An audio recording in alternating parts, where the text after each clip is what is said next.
Welcome, people. Welcome to the Transfer Exchange Show. It's the pre-match. It's the pre-match preview of the Manchester United versus Tottenham game. And of course, we've got Nathan Ellington. No one else we would have in the stream today. We've got people following.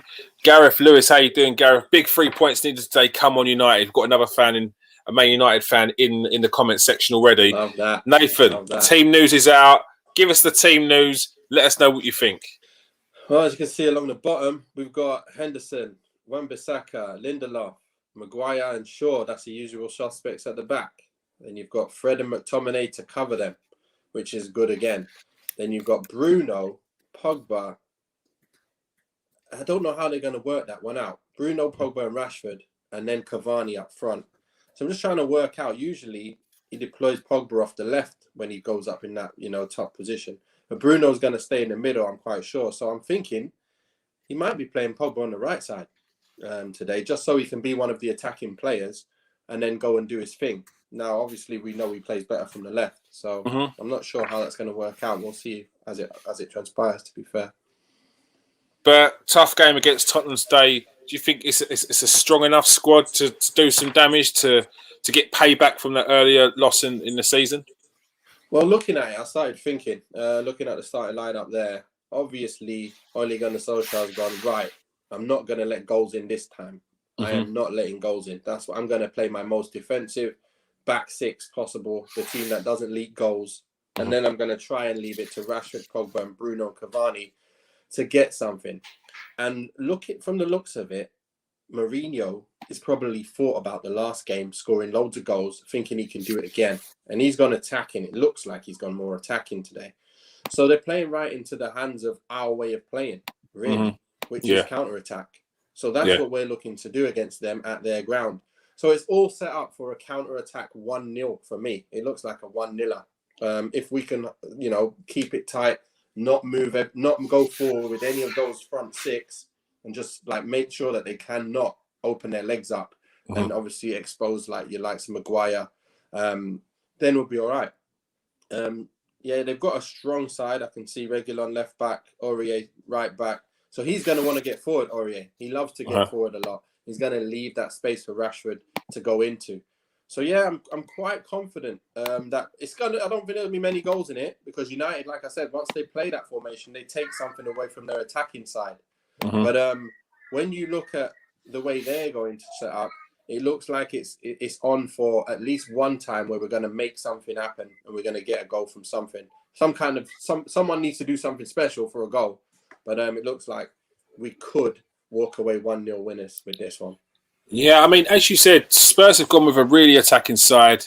Reguilon and Aurier are very attacking fullbacks.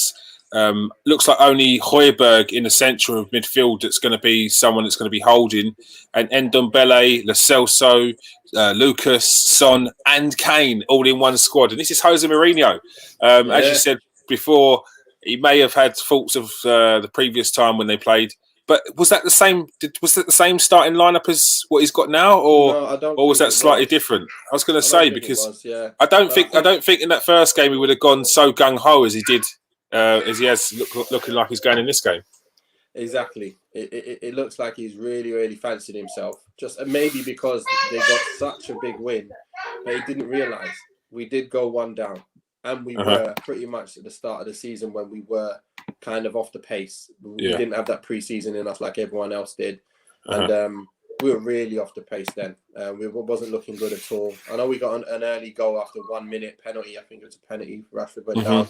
Or Martial went down, one of the two. And it was one of them games where you just think, you know what, let's just wipe that off our memory and let's move on, because that's just a massive loss, which we normally don't let happen no matter what. Like I say, if you're not fully sharp and you get a man sent off and you're Man United with the back four we've got, you're always going to let chances come your way. And Tottenham took full advantage of it last time. Is there any worry with the forward thinking team they've got today, with the likes of Lindelof in the team? Because I know there's slight concerns about him every now and again. To be honest, when we play Fred and McTominay in front of those two, I'm not too worried, because we're just going to sit there and have, make sure no one has any space. So they're going to, Tottenham there today. They've got some great players, obviously Son and Kane. They're probably the most lethal front, two of anyone that you can find in the Premiership. But when you've got that amount of players at the back, you're going to find it hard to get any chances. They're not, they're not like your Man City who can break you down. And even with Man United, look what we did against City. They got all them players who can open you up like a can of worms. But because we had Fred and McTominay, we were able to kind of limit that.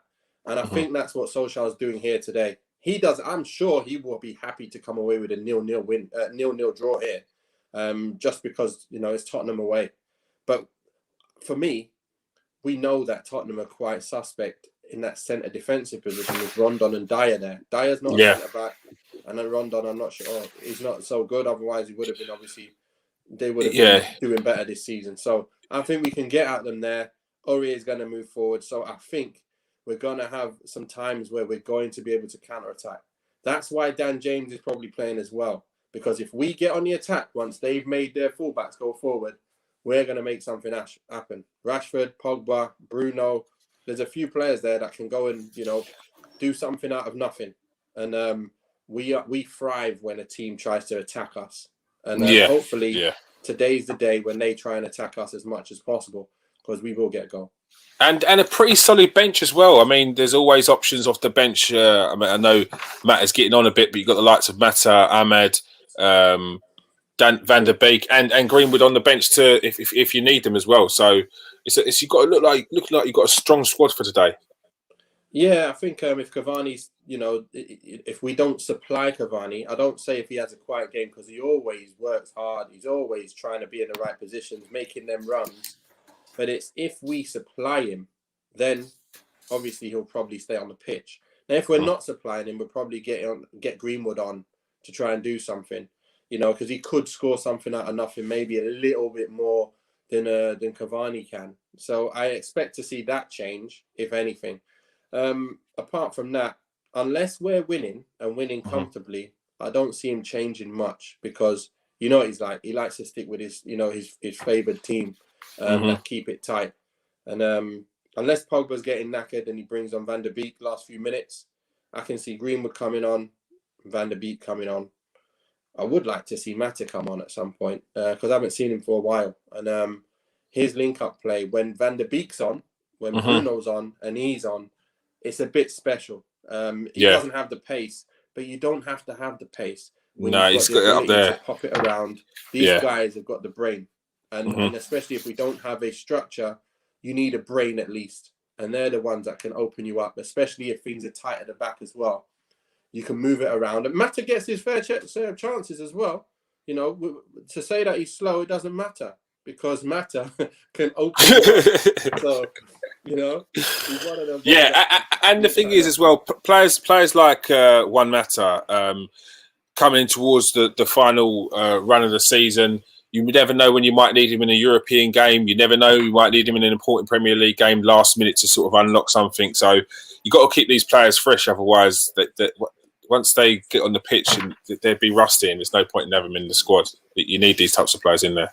Exactly. Mate is a top player. And the more I like him. I'm a person that really likes him, but he needs to play with the right blend of players. Yeah. And the problem is when he does play, he seems to be playing with the wrong blend of players. It's like Lingard. I've always liked Lingard, and look what he's doing now. He's scoring every single week, because I knew he's a popper and mover. You just play with players that pop and move. He's a great player to have in your squad, But I don't see him being like a starting player, because he needs them players around him to do that stuff. But look what he's doing now. When teams see, people think that if he comes back, he could probably do the same. He probably won't do the same. Because United don't play that way in football, and teams against them don't. Teams against Man United don't go all out attack. Don't go sit the back. Two banks of four in front of the defense, and then what are you gonna do? And then you have to play a different way of football. West Ham.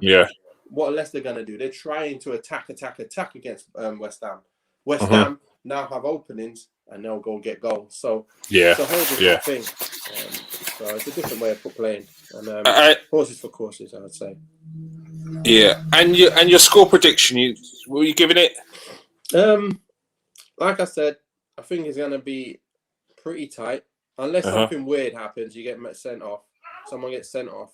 I'm thinking we're gonna keep it tight, and then we're gonna get that one goal that we need. So I'm gonna go with 1-0. I'm going with 1-0. 1-0. I'm going with someone like, you know what? It could be someone like Bruno with a penalty or something. That's the only, I can't see. I mean, you can never write off Bruno scoring a pen. Exactly. So I'm looking at that. I'm thinking Bruno's going to either score some kind of worldie or a penalty. I can't see anyone else. Well, obviously you got Pogba, Rashford, but I don't see us supplying Cavani the way he wants to be supplied. So I don't really see him getting a goal. It's very, very minimal chance that he's going to get a goal with the kind of football we're playing. Yeah. To support the striker, if you get what I mean. So for some reason, we've scored a lot of goals this season. We've won so many games. We're second. Yet I'm still talking about United not supplying their striker. So imagine what it'd be like if we were supplying our striker. Imagine what it'd be like for Greenwood. Greenwood, we're looking at him thinking, what's going on? He's not scored as many goals as last year. Look at Martial. He's not really doing much. You know why? Because we don't play that kind of football and we have that extra defensive player. Yeah. So the minute we can get some balance to that attack, some real quality, like a Sancho, like a Grealish, like, one of them kind of players, that's when it's going to change. And that's for another time anyway. But today I'm looking at a 1-0 tight victory away from home. If not 1-0, I'm going with a 0-0. All right. And have we got goal scorers in the comment section? We've got a couple of score predictions as well. Gareth, Man United fan, with the Champions League trophy in the background there, I see. He's gone for a 2-0 win. Adam Wade has gone for a 1-0 win to Manchester United. All right, people. Make sure you join us at the end of the game. So let's see. We'll remember your score predictions and we'll call it out at the end. Nathan's gone for a 1-0, potentially 0-0. We've got Adam has gone for a 1-0 and Gareth has gone for a 2-0. All right. Enjoy the game, people. We'll catch you straight after. Peace out. Stay safe. See you after. See you after.